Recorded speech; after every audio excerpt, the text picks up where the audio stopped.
नमस्ते बच्चों।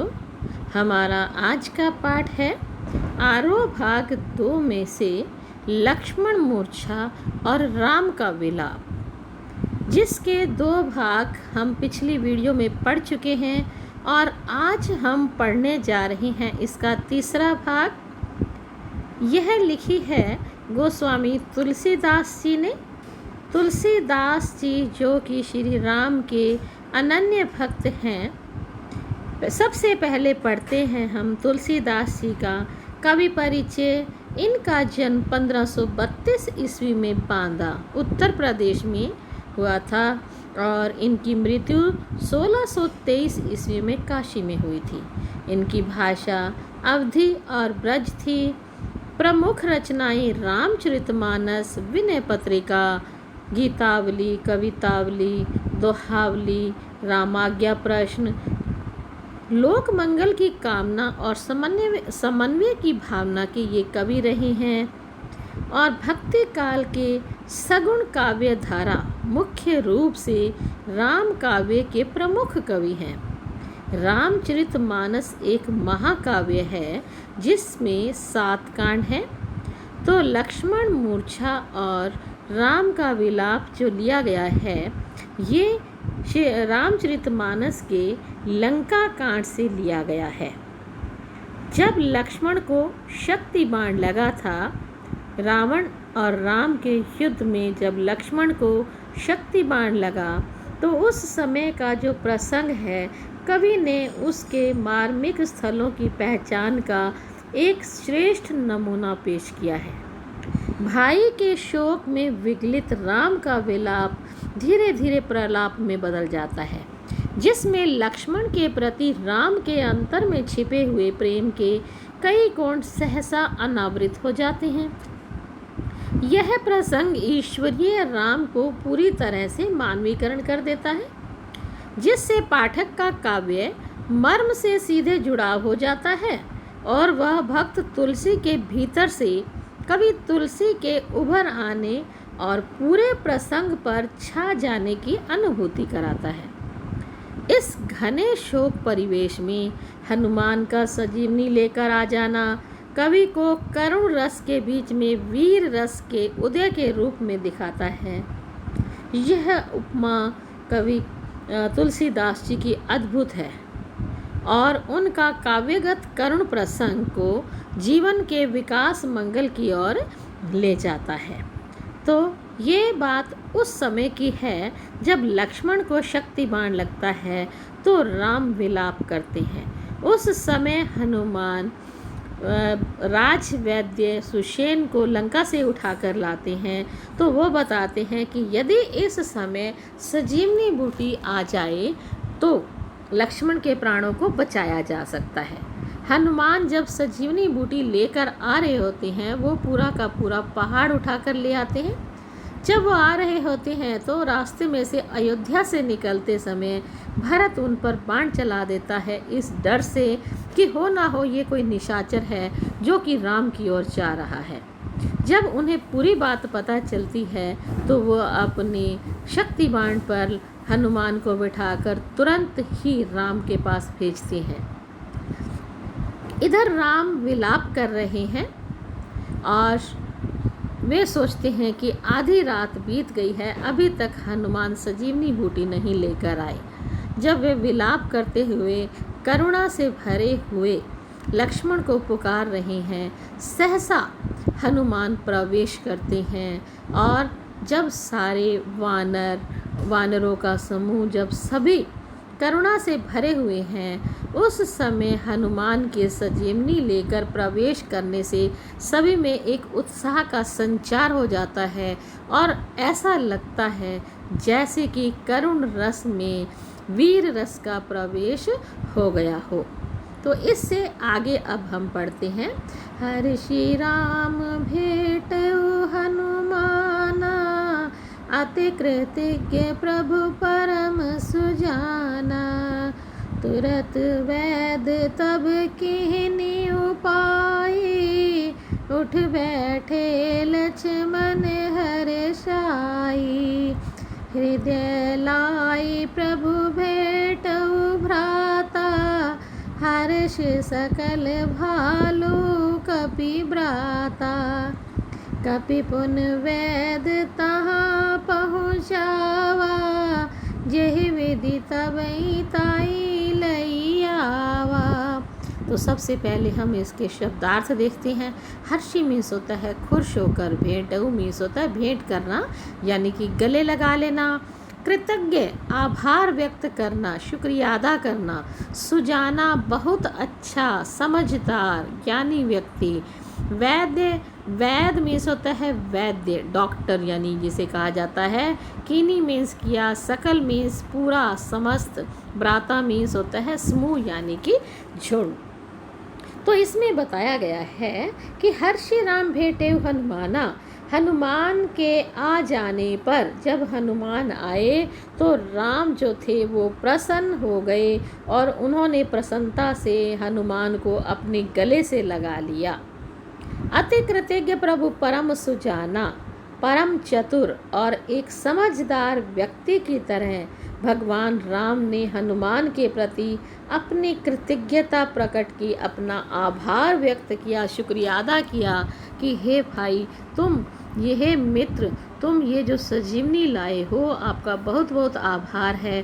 अब इससे लक्ष्मण के प्राणों को बचाया जा सकता है। तुरंत वैद्य तब कीनी उपाई, वैद्य ने शीघ्र ही, जो कि वहाँ पर उपस्थित था, उसने शीघ्र ही उपचार किया, अर्थात उस पहाड़ पर से संजीवनी बूटी को प्राप्त किया और जिससे उन्होंने लक्ष्मण का उपचार किया।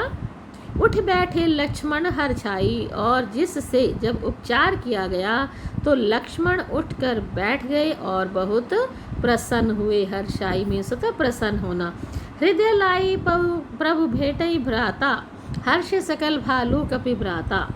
लक्ष्मण को राम ने गले से लगा लिया। जब लक्ष्मण ठीक होकर उठकर बैठ गए तो लक्ष्मण को राम ने गले से लगा लिया। हर्ष सकल भालू कपि भ्राता, और यह दृश्य देखकर भालू और वानरों का समूह खुश हो गया, उनमें खुशी छा गई। कपि पुन वैद तहाँ पहुँचावा। इसके पश्चात क्या किया हनुमान ने, कपि लगाया गया हनुमान के लिए।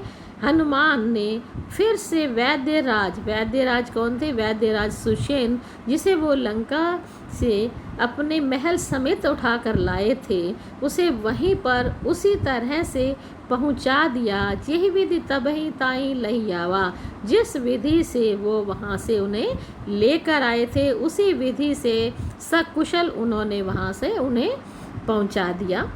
तो इसमें लक्ष्मण के ठीक होने पर वानर सेना और राम की खुशी का वर्णन किया गया है। अवधि भाषा है, चौपाई छंद है। परम प्रभु परम में, तभी ताही में अनुप्रास अलंकार है। घटना क्रम में तीव्रता दिखाई गई है। गे शैली है, अर्थात जिसे गीत रूप में गाया जा सकता है, गे शैली है। मधुर रस का प्रयोग किया गया है और वीर रस का भी प्रयोग किया गया है। अब क्या होता है, जब लक्ष्मण फिर से जीवित हो उठते हैं तो रावण जो है वो बहुत चिंतित हो जाता है और उसे लगता है कि अब मैं इनका कुछ नहीं कर सकता, चिंतित। और इसी चिंता में वो अपने भाई अपने भाई को उठाने के लिए जाते हैं। कुंभकर्ण जो कि 6 महीने सोता था और बीच में एक दिन उठता था, तो इसीलिए वो उन्हें उठाने के लिए जाते हैं। ये पंक्तियाँ उस समय की हैं जब रावण यह वृतांत सुनते हैं और व्याकुल होकर कुंभकर्ण को उठाने के लिए जाते हैं।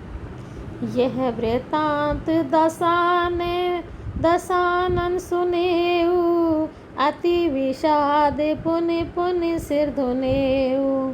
व्याकुल कुंभकर्ण पहियावा, विविध जतन करिता ही जगावा।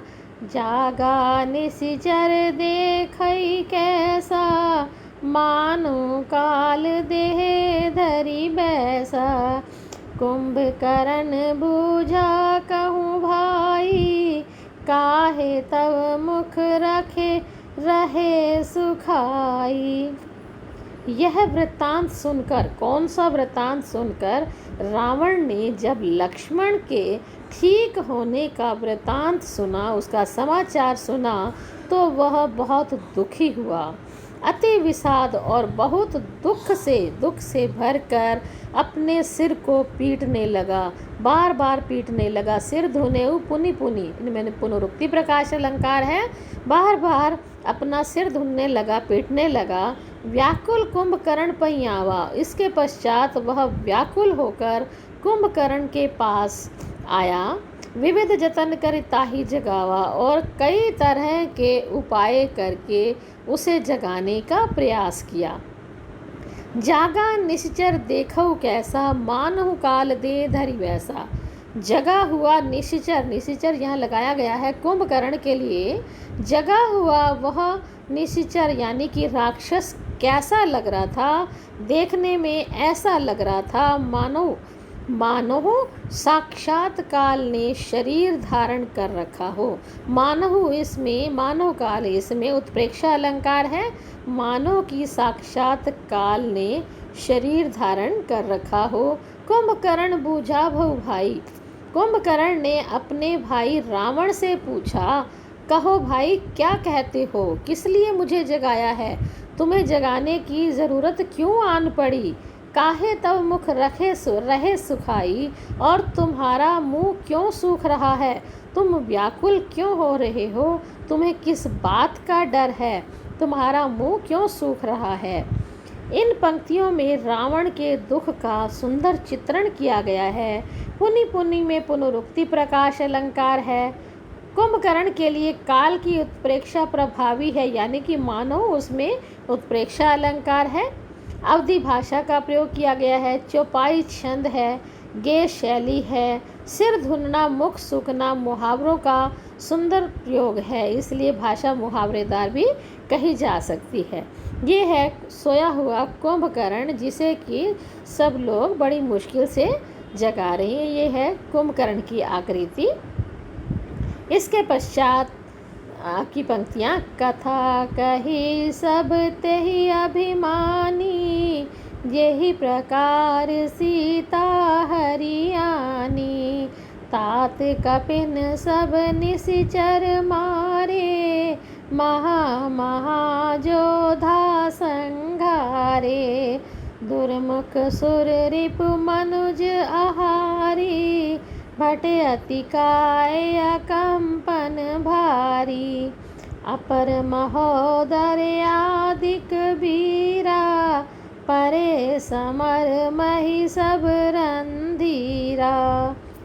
तो इन पंक्तियों में जब उन्होंने पूछा अपने भाई से कि हे भाई, तुमने मुझे क्यों जगाया, तुम्हारा मुख क्यों सूख रहा है, किस चीज़ की व्याकुलता है, तो रावण जो है वो क्या करते हैं, कथा कही सब तेई अभिमानी, पूरी की पूरी कहानी उस अभिमानी व्यक्ति ने कुंभकर्ण को कह सुनाई। वो कहानी जिस प्रकार से वो सीता को हर कर लाए थे, अर्थात किस प्रकार उन्होंने छद्म वेश अपनाया और किस प्रकार से वो सीता को मारीच की सहायता से हर कर ले आए थे, ये कहानी उन्होंने सारी कुंभकर्ण को सुना दी। तात कपिन सब निश्चर मारे, और उसके बाद वो बताती हैं कि हे तात, हे भाई, बंदरों ने अर्थात हनुमान ने, कपिन यहाँ लगाया गया है हनुमान के लिए, हनुमान ने सारे के सारे राक्षस मार गिराए हैं। महाजोधा संघारे, और बड़े बड़े योद्धाओं का संहार कर दिया है, अर्थात उन्हें मौत के घाट उतार दिया है। दुर्मुख, ये सारे उनके नाम हैं। दुर्मुख, सुर रिपु यानी देवताओं का शत्रु, मनुज आहारी यानी मनुष्यों को खाने वाला जो राक्षस था, भट अतिकाय बड़े बड़े सैनिक, और अकंपन इत्यादि जितने भी बड़े बड़े महान योद्धा थे, वो सब हनुमान के द्वारा युद्ध भूमि में मारे जा चुके हैं। अपर महोदर आदिक वीरा, अपर और दूसरे वीर, दूसरे जो महान वीर थे महोदर इत्यादि, वो सब मारे गए हैं। परे समर मही सब रणधीरा, और ये सभी मरे हुए रण भूमि में, युद्ध की भूमि में पड़े हुए हैं। तो सबसे पहले आप इनके शब्दार्थ देख लीजिए। जही मीन्स होता है जिस, दुर्मुख राक्षस का नाम है, भट्ट मीन्स होता है योद्धा, महोदर भी एक राक्षस का नाम है, मही मीन्स धरती, कल्याण कल्याण होता है, कपिन हनुमान के लिए लगाया गया है, सुर रिपु देवताओं का शत्रु, अतिकाय एक राक्षस का नाम है, आदिक मीन्स आदि, 10 कंधर ये रावण के लिए लगाया गया है, संघारे संघार किया, मनुज आहारी नरांतक इत्यादि अर्थात जो मनुष्यों को आहार बना लेती है, मनुष्यों को खा जाती हैं। सठ मीन्स होता है मूर्ख, समर मीन्स होता है युद्ध, बिलखान मीन्स होता है दुखी होकर रोने लगा। तो रावण उसे बताते हैं कि जो बड़े बड़े योद्धा थे, यहाँ तक कि इंद्रजीत इत्यादि भी सब मारे गए हैं। सुनि 10 कंधर वचन तब कुंभकर्ण बिलखान, जगदम्बा हरियाणी अब सठ चाहत कल्याण। सुनि 10 कंधर, 10 कंधर यानी कि कुंभकर्ण रावण का भाई। जब रावण के मुख से कुंभकर्ण ने ये वचन सुने, 10 कंधर के मुख से, रावण के मुख से ये वचन सुने, तो कुंभकर्ण बिलखने लगा अर्थात व्याकुल हो गया, चिल्लाने लगा, अरे ओ मूर्ख, अरे ओ सठ, मूर्ख होता है सठ, अरे ओ मूर्ख पागल व्यक्ति, तुमने साक्षात जगदम्बा अर्थात लक्ष्मी का हरण कर लिया और अब तुम अपना कल्याण चाहते हो, अर्थात तुमने तो साक्षात जगत जननी को चुरा लिया है, जानकी को चुरा लिया है और अब तू अपना कल्याण चाहता है, तो यह तो किसी भी तरह से संभव नहीं है। तो इसका काव्य सौंदर्य है, रावण की व्याकुलता तथा कुंभकर्ण की वाक पटुता का पता चलता है। अवधि भाषा का प्रयोग किया गया है, चौपाई तथा दोहा छंद है, इसमें वीर रस विद्यमान है, महा में पुनरुक्ति प्रकाश अलंकार है, संवाद शैली और गेय शैली का प्रयोग किया गया है, कथा कही में अनुप्रास अलंकार है। धन्यवाद।